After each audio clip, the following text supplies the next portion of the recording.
Anda yang bilang katanya ntar saya potong, nggak saya tayangkan. Ini ada nih. Saya bukan bicara masalah pembenaran nih. Saya berdasarkan fakta integritas. Udah siap. Jangan, nggak usah. Pistol udah bawa kita, pisau udah bawa. Kalau pistol nanti aku berperkara di sini. Iya, tapi kalau misalnya pisau boleh nggak? Pisau di gimanain? Iris aja. Ngomong pisau gimana? Bisa. Coba mana tadi? Gak usah lah, jangan dulu lah, gak enak. Gak enak. Nanti cut. Biar ini bisa pembuktian untuk aku. Cut. Jadi bahasa itu ya keluar dari mulut Dr. Richard. Cut. Jadi itu yuk, tayangan itu tuh tidak mau dinaikkan sebenarnya sama si operatornya. Tapi kenapa bisa naik dan viral?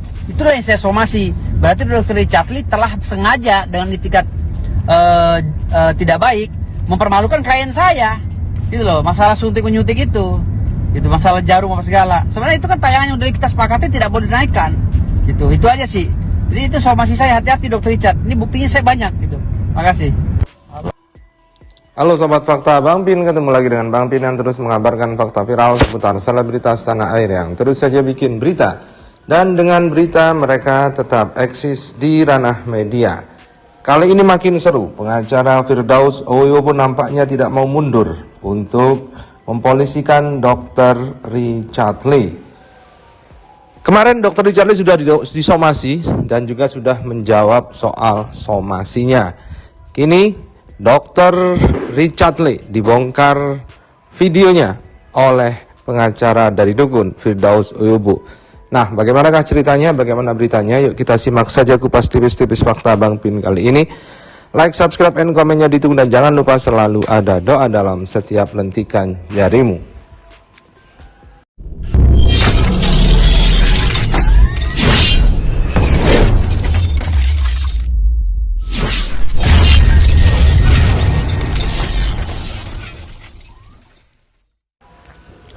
Perseteruan antara pengacara dukun dengan Dr. Richard Lee nampaknya semakin panas.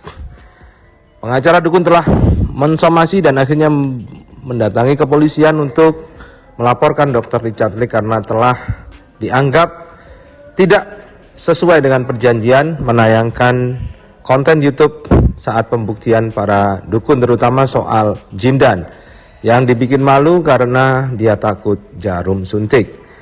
Dan pengacara Firdaus Oyobo pun akhirnya membongkar video behind the scene dari podcastnya Dr. Richard Lee. Jangan, gak usah. Pistol udah bawa kita, pisau udah bawa. Kalau pistol nanti aku berperkara di sini. Tapi kalau misalnya pisau boleh nggak? Pisau di gimanain? Iris aja. Ngomong pisau gimana? Bisa. Coba mana tadi? Gak usah lah, jangan dulu lah, gak enak. Gak enak. Nanti cut. Biar ini bisa pembuktian untuk aku. Cut. Jadi bahasa itu ya keluar dari. Dalam video itu dikatakan memang Dr. Richard Lee akan cut untuk adegan-adegan yang tidak diperkenankan, mungkin tidak pantas untuk dipertontonkan kepada pemirsa. Namun di situ Firdaus Oyobo mengatakan bahwa seharusnya itu tidak ditayangkan total keseluruhan. Jadi setelah itu ditayangkan, maka si Firdaus pun memberikan somasinya untuk Dr. Richard Lee. Tapi Dr. Richard Lee sudah menjawab soal somasi itu dalam kanal YouTube-nya. Dan kemudian tenang saja, karena di belakang Dr. Richard Lee ada Hotman Paris Hutapea. Hotman Paris Hutapea merupakan salah satu pemilik saham dari Athena, klinik kecantikan milik Dr. Richard Lee dan juga yang skincare itu. Dr. Richard Lee dan Hotman Paris memang sempat dekat karena adanya akuisisi saham. Tapi entahlah hal itu berlanjut atau tidak, tapi yang jelas Dr. Richard dan Hotman punya hubungan istimewa. Karena Dr. Richard juga berseteru dengan Razman Arif Nasution yang dulu pengacaranya dan kini menuntut Dr. Richard Lee sekian miliar untuk ganti rugi. Dan Razman Arif Nasution juga berkonflik dengan Hotman Paris. Nah, makin seru putaran dan pusaran konflik ini. Kita tunggu saja bagaimana nanti endingnya. Halo, assalamualaikum warahmatullahi wabarakatuh. Saya ingin meluruskan tentang somasi saya terhadap Dr. Richard Lee. Dr. Richard Lee akhirnya menjawab dan dia bilang, saya tidak bicara begitu, saya bicaranya dari Sulaiman dan lain-lain. Jadi begini, untuk masalah pembahasan saya bilang Ustadz itu mungkin gak baca Al-Quran karena berbicara masalah goib itu mungkin narasinya menggiring opini ke pemahaman saya ya, bahwa goib itu nggak ada gitu, atau goib itu gimana lah, seakan-akan goib itu tidak lebih dari suatu apapun kan gitu. Itu satu, saya sudah luruskan bahwa memang setelah saya tahu ternyata Ustadz dari Sulaiman, dan saya akhirnya ya udah, karena memang beliau Ustadz beneran dan saya nggak tahu kapasitas beliau sebagai apa di podcastnya si Dr. Richard Lee pada saat itu, kan saya bingung kok bisa masuk dari Sulaiman masalah pesulap merah gitu. Dan saya baru tahu hari itu, oh ternyata pesulap merah, dia lagi ada statement untuk pesulap merah ada Ustadz dari Sulaiman. Ya udah, saya nggak masalah.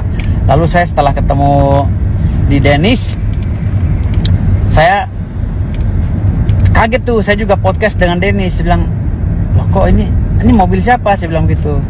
Ustadz siapa? Jadi mereka kayak ketakutan, kayak merasa gimana gitu loh.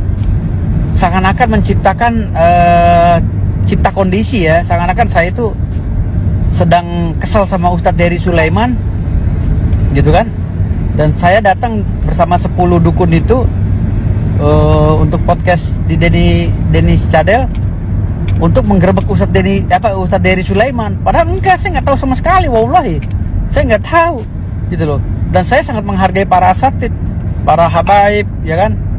Jadi saya sangat, apalagi juriat Rasulullah seperti Said gitu, saya sangat menghargai gitu loh. Artinya di sini nggak ada lah, saya nggak bisa diadu domba dengan Ustadz dari Sulaiman, saya nggak tahu menahu gitu kan. Kalau masalah saya bilang Ustadz itu mungkin nggak baca Al-Quran, ya mungkin ya karena pemahaman saya, kok bisa seorang Ustadz tidak percaya dengan yang goib gitu. Sementara di Al-Quran kan udah jelas-jelas itu surat Al-Baqarah dan lain-lain menjelaskan tentang kegoiban kan gitu. Nah ini yang kedua, katanya dia merasa bahwa dia punya hak untuk menyiarkan podcast yang pada saat itu break ya, dan kita berbincang-bincang masalah tusuk jarum ya dengan Habib Jindan. Oh saya bisa kok mengupload, kita udah perjanjian. Iya, perjanjiannya betul, tapi tidak untuk itu. Perjanjiannya tidak untuk mengupload video pada saat break. Karena kenapa kami melanjutkan pembicaraan dengan Dr. Richard Lee? Karena Dr. Richard Lee menjanjikan bahwa tayangan tersebut tidak akan ditayangkan, akan dipotong. Tapi kenapa wawancara saya yang lainnya yang lebih eksklusif ya, tentang pertanyaan-pertanyaan yang sudah dikirim kepada saya tidak ditayangkan, malah wawancara dengan Habib Jindan dan saya yang saat itu mengetes jarum itu kan jadi ditayangkan hingga viral dan menjatuhkan harga diri Habib Jindan. Nah, ini yang saya somasi Dr. Richard Lee gitu loh. Nah ini saya punya videonya nih. Anda yang bilang katanya ntar saya potong, nggak saya tayangkan. Ini ada nih. Saya bukan bicara masalah pembenaran nih.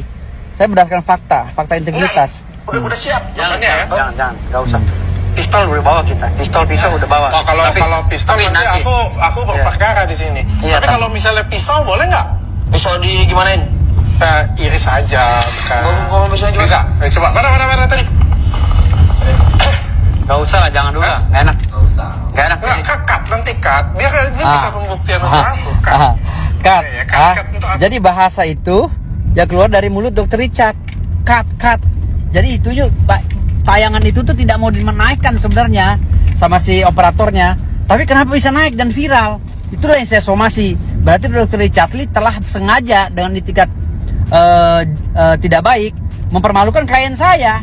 Gitu loh, masalah suntik menyuntik itu masalah jarum apa segala. Sebenarnya itu kan tayangan yang udah kita sepakati tidak boleh dinaikkan. Itu aja sih. Jadi itu somasi saya, hati-hati Dr. Richard. Ini buktinya saya banyak gitu. Makasih.